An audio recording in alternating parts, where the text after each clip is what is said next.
Assalamualaikum warahmatullahi wabarakatuh. Kami dari kelompok 1 akan menjelaskan atau memaparkan materi mengenai pengertian dan ruang lingkup filsafat. Sebelum kami memulai materinya, izinkan kami memperkenalkan diri kami. Saya, Nurul Faratunisa sebagai moderator, dan pemateri 1 yaitu Delpi, pemateri kedua yaitu saya sendiri, dan pemateri ketiga itu disampaikan oleh Muhammad Akbar Raihan, dan pemateri keempat itu akan dijelaskan atau dipaparkan oleh Awalia. Selanjutnya saya serahkan kepada pemateri 1. Pengertian filsafat. Filsafat menurut bahasa yaitu filsafat berasal dari kata falsafah bahasa Arab, dan filosofi yaitu bahasa Inggris yang berasal dari bahasa Yunani. Sedangkan filosofia terdiri dari dua kata, yaitu philos yang berarti cinta dan sophia berarti kebijaksanaan. Selanjutnya ada filsafat secara terminologi, yaitu ada Plato 427 sampai 348 sebelum Masehi, menyatakan bahwa filsafat adalah ilmu yang berusaha melampaui ilmu asal karena ilmu bersifat mutlak tangan Tuhan atau bertentangan dengan ilmu segala sesuatu. Selanjutnya ada Aristoteles 384 sampai 322 sebelum Masehi. Istilah filsafat mengacu pada ilmu yang meliputi ilmu metafisika, logika, retorika, etika, politik, sosiologi, dan estetika, atau yang membahas sebab akibat dari setiap kecenderungannya.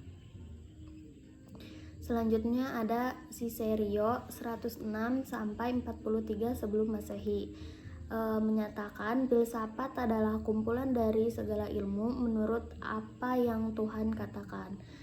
Selanjutnya ada Al-Farabi 950 sebelum Masehi, menyatakan bahwa filsafat adalah pengetahuan tentang apa yang benar dan bertujuan untuk menerangi apa yang nyata. Selanjutnya ada Immanuel Kant 1724 sampai 1804, menyatakan bahwa filsafat adalah sistem pemikiran yang menekankan semua pemahaman yang benar.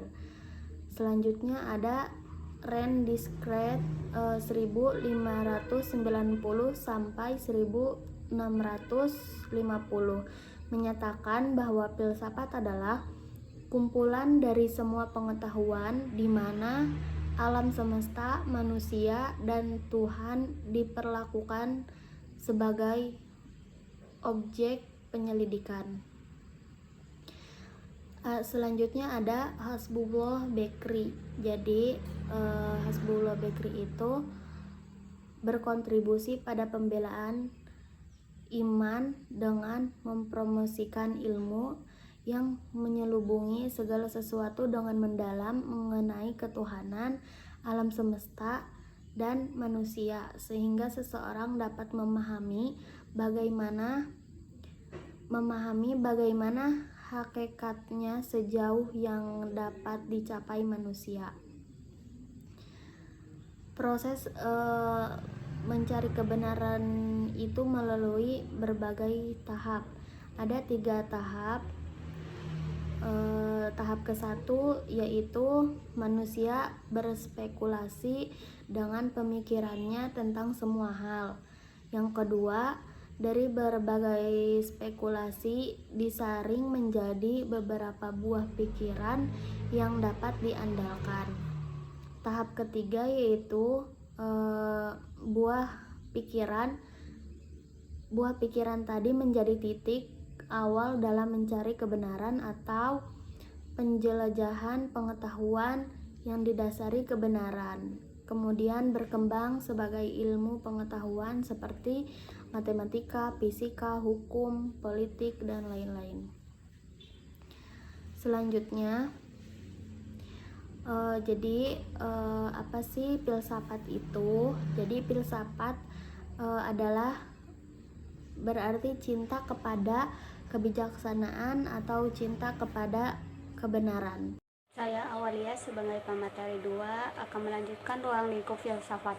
Ruang lingkup filsafat adalah segala sesuatu lapangan pikiran manusia yang amat luas, segala sesuatu yang mungkin ada dan benar ada atau nyata baik material konkret maupun material abstrak atau tidak terlihat.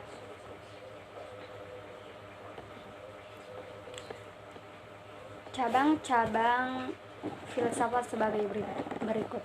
A. Logika adalah ilmu yang membicarakan teknik-teknik untuk memperoleh kesimpulan. B. Metodologi ialah sebagaimana yang ditunjukkan oleh pertanyaan. C. Metafisika yaitu hal-hal terdapat sesuatu fisika. Hal-hal yang terdapat di balik yang tampak. Saya Muhammad Akbar Rehan. Di sini saya akan melanjutkan materi yang telah dijelaskan oleh teman saya. Selanjutnya itu cabang-cabang filsafat yang selanjutnya itu ada ontologi dan kosmologi. Nah, ontologi ini ilmu yang membicarakan asas-asas rasional dari yang ada, sedangkan kosmologi itu ilmu yang membicarakan asas-asas rasional dari yang ada dan yang teratur. Selanjutnya ada epistemologi. Epistemologi ini ialah cabang filsafat yang menyelidiki asal mula, susunan, metode-metode, dan sahnya pengetahuan. Nah, di epistemologi ini terdapat 2 pertanyaan. Yang pertama itu perangkat yang mengacu pada sumber pengetahuan kita. Pertanyaan-pertanyaan ini dapat dinamakan dengan sebagai pertanyaan epistemologi tentang epistemologi kefilsafatan dan erat kaitannya dengan ilmu jiwa. Nah, pertanyaan yang kedua itu pertanyaan-pertanyaan lain yang merupakan masalah-masalah semantik, yakni masalah yang menyangkut hubungan antara pengetahuan kita dengan objek pengetahuan tersebut. Nah, secara singkatnya, epistemologi ini dapat diartikan dengan bagaimana sih cara kita untuk mengetahui sesuatu, itu yang secara singkatnya epistemologi. Selanjutnya ada biologi kefilsafatan. Nah, biologi kefilsafatan ini ilmu yang membicarakan tentang persoalan-persoalan mengenai biologi. Biologi kefilsafatan ini mencoba untuk menganalisis pengertian-pengertian hakiki dalam biologi. Ia mengajukan pertanyaan mengenai pengertian-pengertian dalam biologi. Ia mengajukan pertanyaan-pertanyaan yang mengenai pengertian dalam hidup, adaptasi, teologi, evolusi, dan penurunan sifat-sifat. Biologi kefilsafatan ini juga membicarakan tentang tempat hidup dalam rangka sesuatu dan arti pentingnya hidup bagi penafsiran kita tentang alam semesta dan tentang tempat hidup kita, yakni alam semesta. Yang selanjutnya itu adalah psikologi kefilsafatan. Nah, psikologi kefilsafatan ini ilmu yang memberikan pertanyaan-pertanyaan tentang psikologi yang meliputi apakah yang dimaksud dengan jiwa, nyawa, ego, akal, perasaan, dan kehendak. Pertanyaan-pertanyaan ini dapat dijelaskan oleh psikologi sebagai ilmu. Namun, dalam ilmu psikologi kefilsafatan, dalam psikologi kefilsafatan itu membantu tingkat kehakikian dari penjelasan tersebut. Yang selanjutnya itu ada antropologi kefilsafatan. Antropologi kefilsafatan ini ilmu yang mengemukakan pertanyaan-pertanyaan tentang manusia, seperti apakah hakikat dalam manusia itu, apakah hakikat yang terdalam dari manusia itu, dan seperti yang manakah yang lebih mendekati kebenaran. Itu contoh-contoh antropologi kefilsafatan. Selanjutnya itu ada sosiologi kefilsafatan. Itu ilmu yang mengemukakan tentang pertanyaan-pertanyaan mengenai hakikat masyarakat serta hakikat negara. Selanjutnya ada etika.